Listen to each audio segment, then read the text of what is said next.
Yeah, when I came in here, the gray box was turned on. Turned on. Yeah. Yeah, for some reason I turned it off. And It was turned on and couldn't get the mic to work. I don't know what to do. Well, I don't know what the deal is.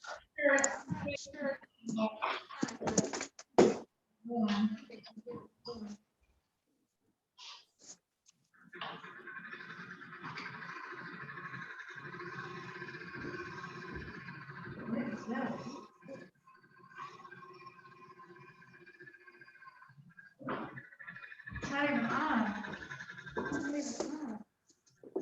Well, that's not random. That's not random. Is there a TV? There is. There is. Merry Christmas.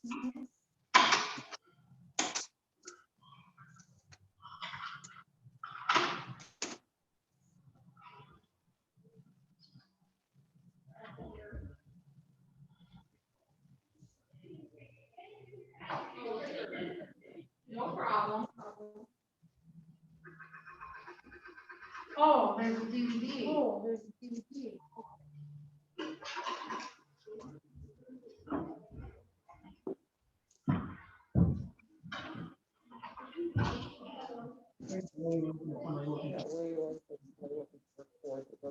Oh, okay.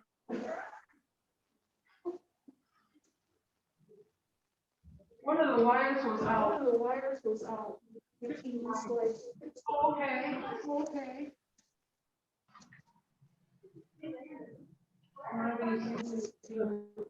Red was barely hooked. Okay. Okay. It's okay. Figure it out. Figure it out here. You know what you're doing.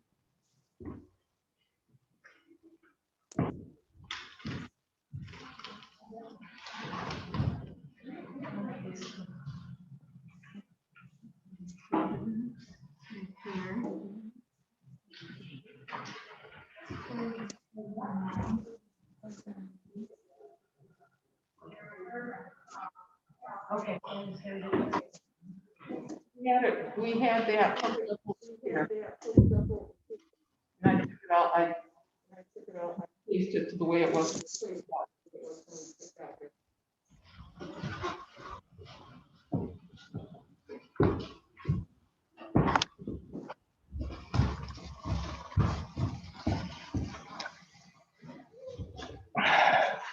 Did you want to try these other colors? no, this will work out fine. Okay.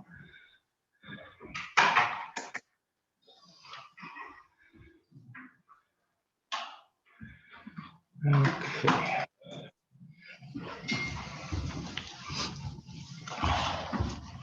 Okay.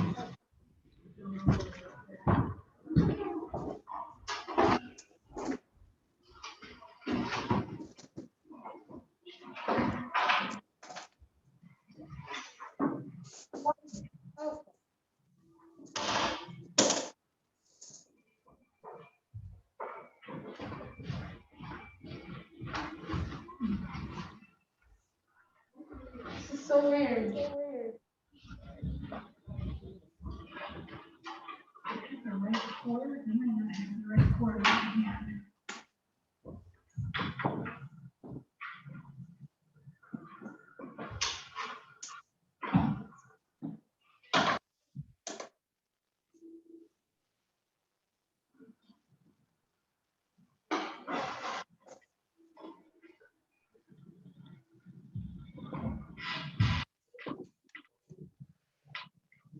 Okay, We're gonna try it from here. Carolyn, Carolyn, Okay. what I want you to, I want you to come up here. And what I'm doing is what I'm doing is I'm taking the tablet, tablet, using that, using that to record here. standing here. And I can put the I flag can put the flag behind me like that. behind me like that. So I can do the Pledge of Allegiance. Okay. And And he'll be able to see what's on. see what's on the screen. If you're looking at it. Okay, Well, I have my printout of that too. okay. I'll have it computer. And then Clicker. this is the clicker. And when you change the slide, I will go ahead and change the slide on. And I'll have to turn off the audio here. Turn off the audio on mine so that we don't get all that reverberation. Okay, now my audio is off.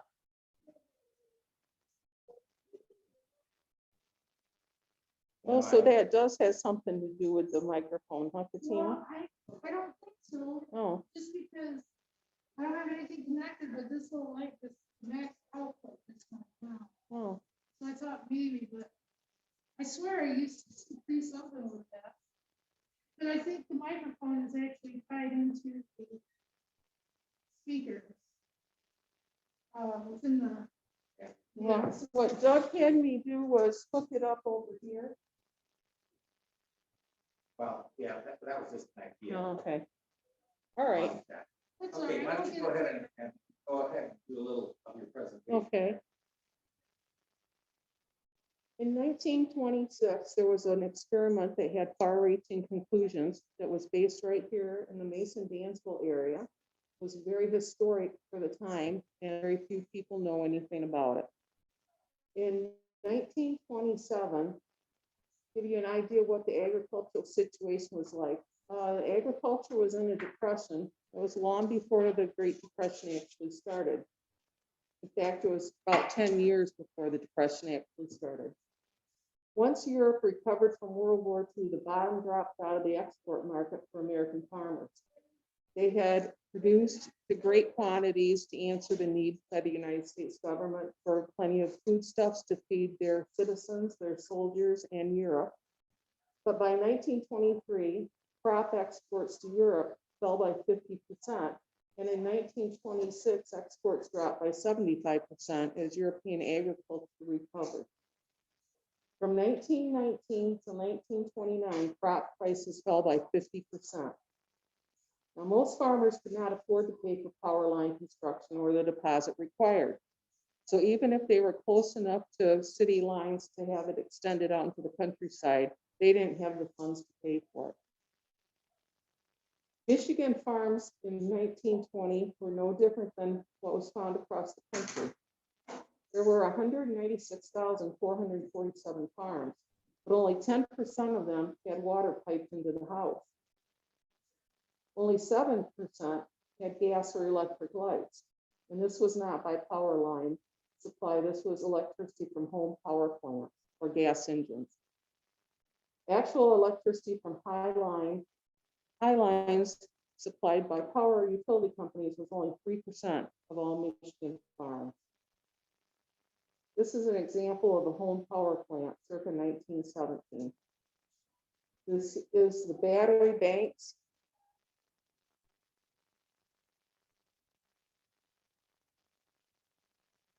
Here's the battery banks. There's the engine that would operate to store the energy in the battery banks.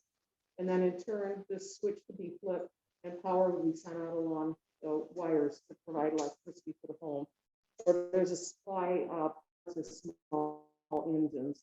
So that's just what might be hooked to a butter churn or a washer. An example of gas-powered engines. These were stationary. Some were on little carts that could be wheeled around the farmstead, supply power to small engines. This is an example of one that would be used in the milking the cows to operate the milk machine. And this is a local company here that sold these. This was considered a power plant and specifically designed for farmers. Here's another example. And the advertising was geared towards farm families and rural families. Which would you prefer? The old-fashioned dim, unsafe oil lamps of yesterday or the bright, safe electric light of today? The cost is about the same. Now, Michigan State College in 1920,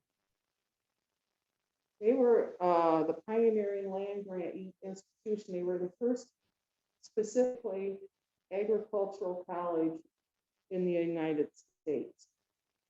And they applied scientific applications to agriculture to improve yield and to teach agricultural science. Let's see, in fact, Michigan State was the basis for the legislation that Senator Justin Morrill passed to establish land grant universities. Use Michigan State as an example. Michigan State also had extension programs and farm demonstration programs going on years before they were actually instituted anywhere else. Michigan State recognized the disparity between rural life and city dwellers, not only in income, but in standard of living.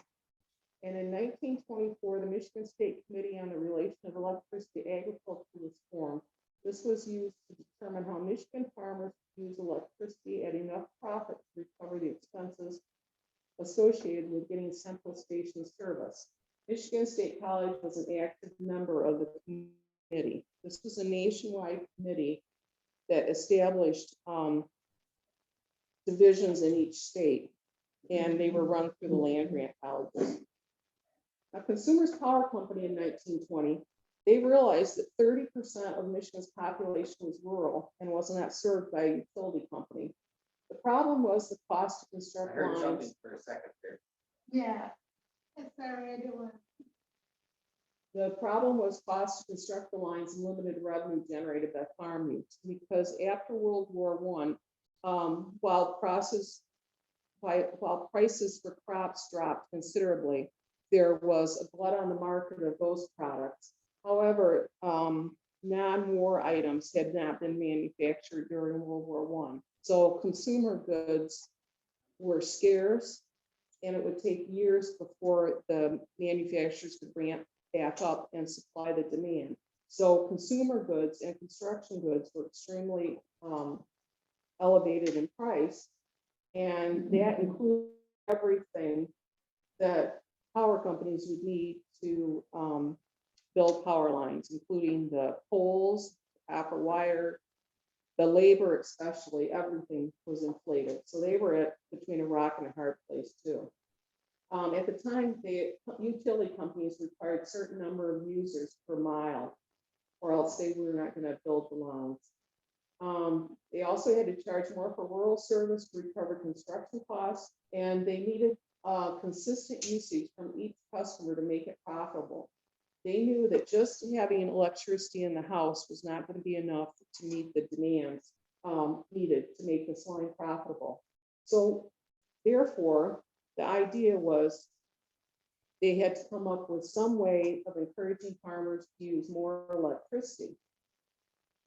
So the proposed electrical experiment required the cooperation of all three groups: the farmers, the college, and their agricultural engineers that would work together to develop this equipment, and also the power company.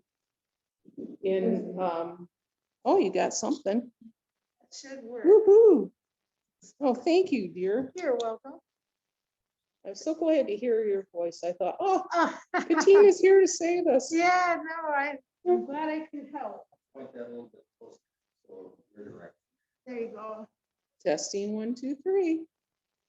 Oh, switch I think I turned it off. There's a Oh, side switch on the top. That should go towards you. I know. I don't have my glasses. that's Oh, there okay. we go. There you go.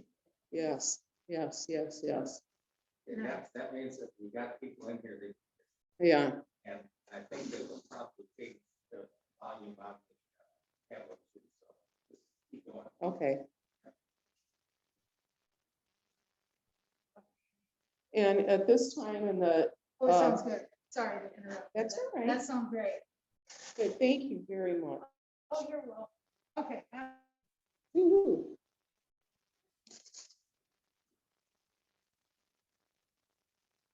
in the 1920s, there was a nationwide movement, and it was started by utility companies to get electricity out into the rural setting.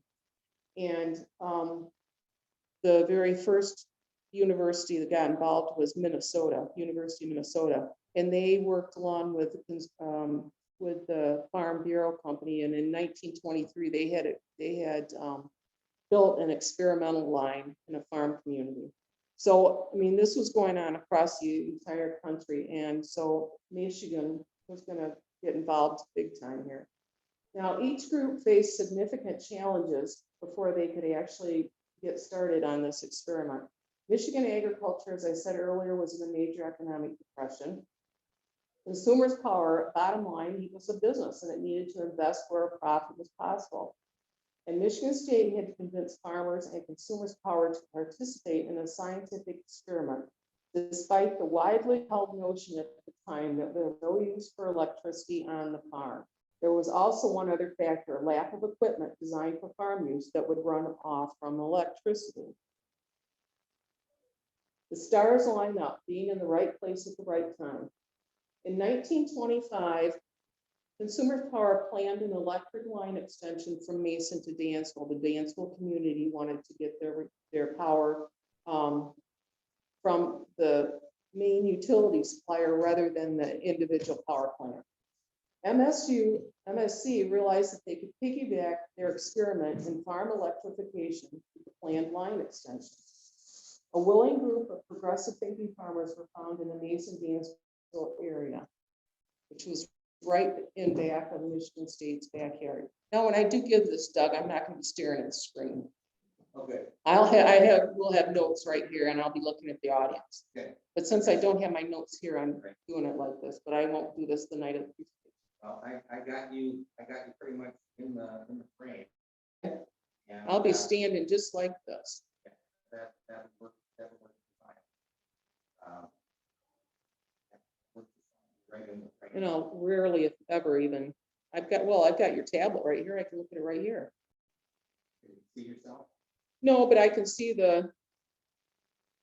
Then you can see what I'm projecting. Yeah, we're one behind is all. How's that? There you go. No, I'm still one behind. Well, like I said, I'll have this printed out, so. Well, I'm just gonna, I'm going to go ahead and set it up with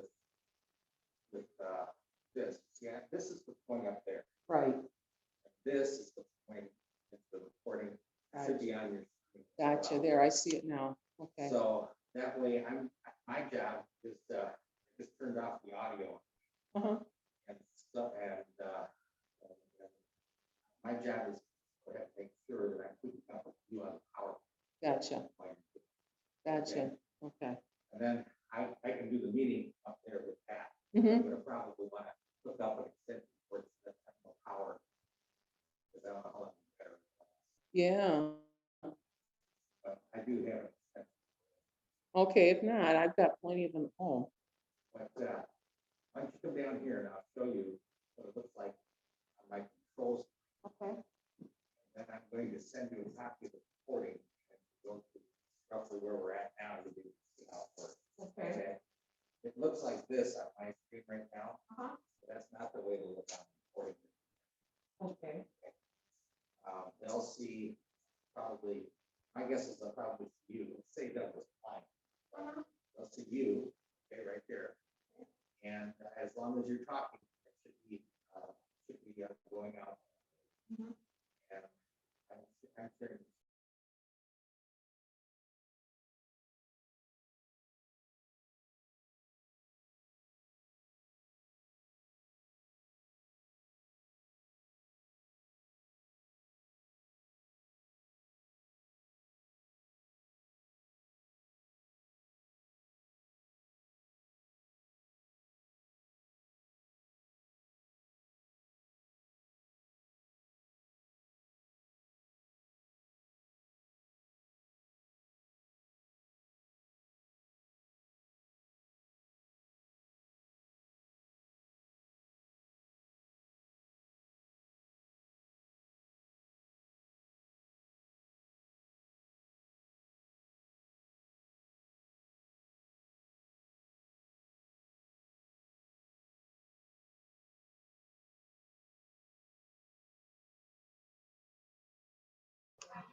I've unmuted myself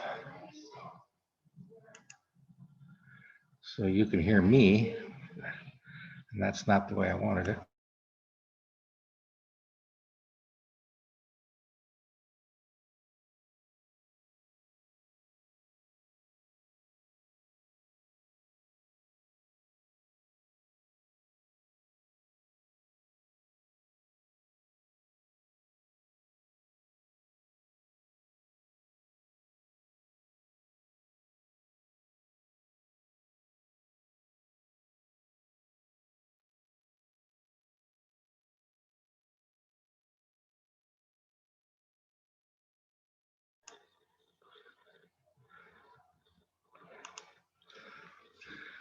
Okay.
Now I need to unmute.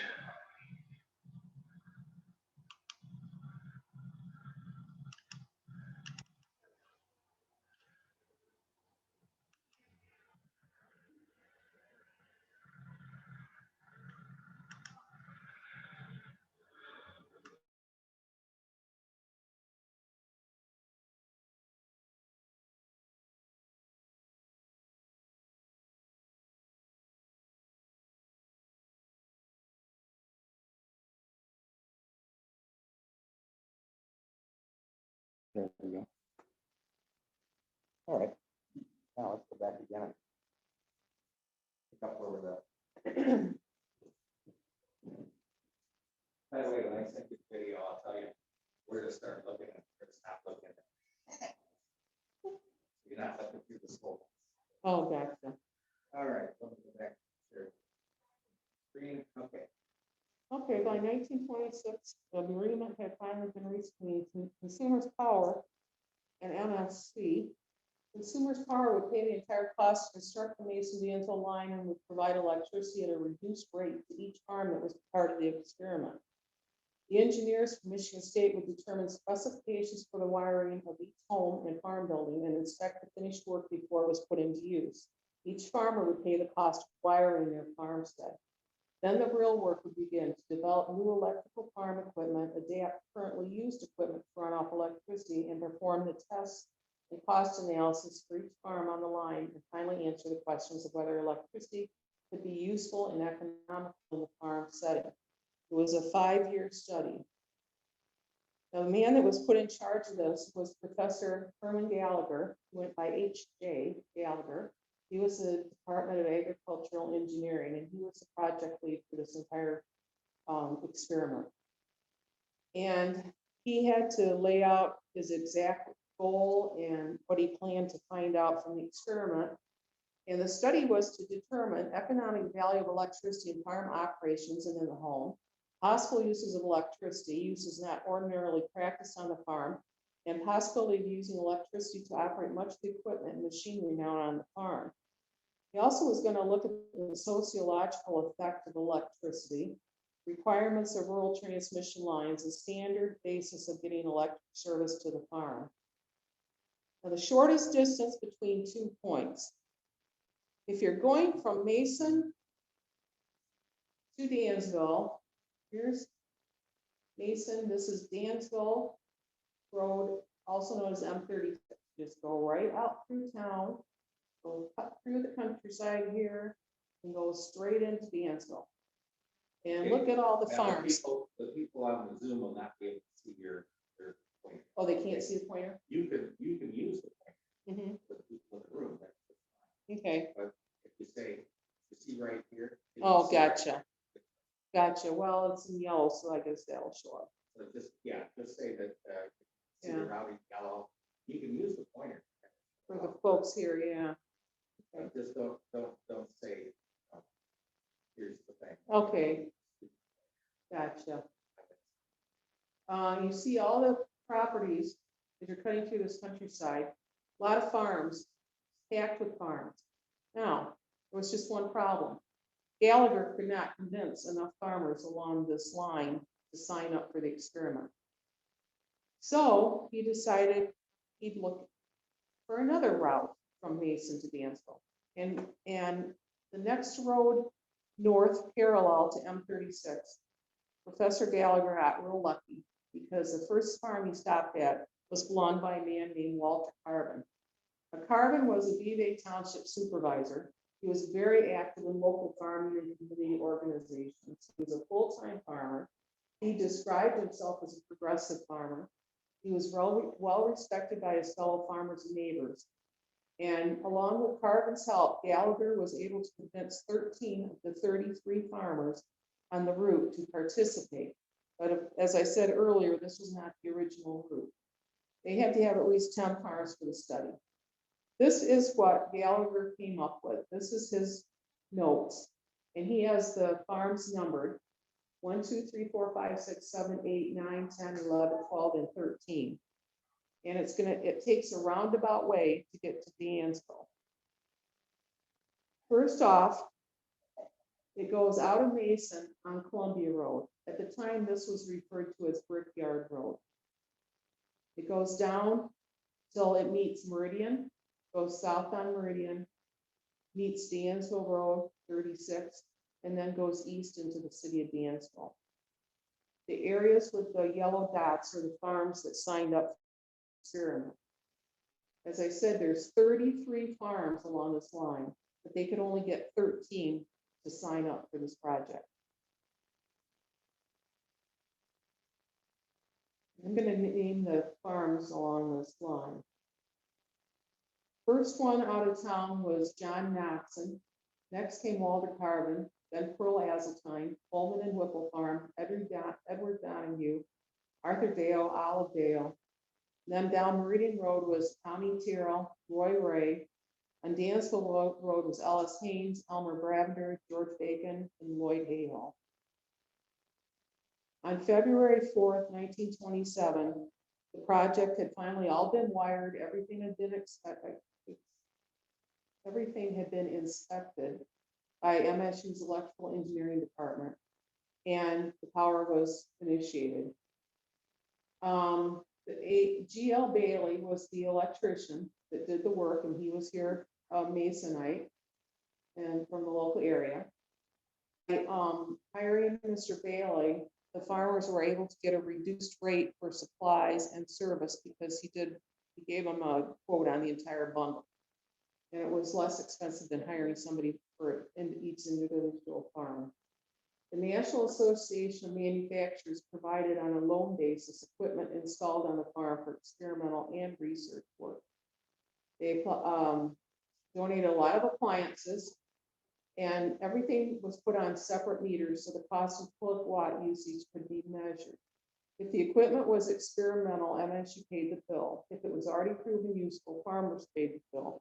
Some of the items that were already proven useful that the National Association of Manufacturers provided were items primarily inside the home, such as washing machines and electric ranges, vacuum cleaners, electric irons, that sort of thing. Carbon, as I said, Walter Carbon was number 2 on the line, but as it turned out, his farm was the very first one the power was turned on. And this is what his farm looked like right after the power was initiated. And it's interesting to me because the main focus of this photo is the power line, not the farm or the farms, the power line. And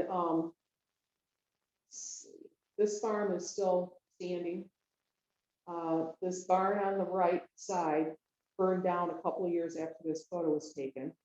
And it was concerning to MSU that possibly it was due to the wiring, but it turned out it was a case of spontaneous combustion from the hayloft.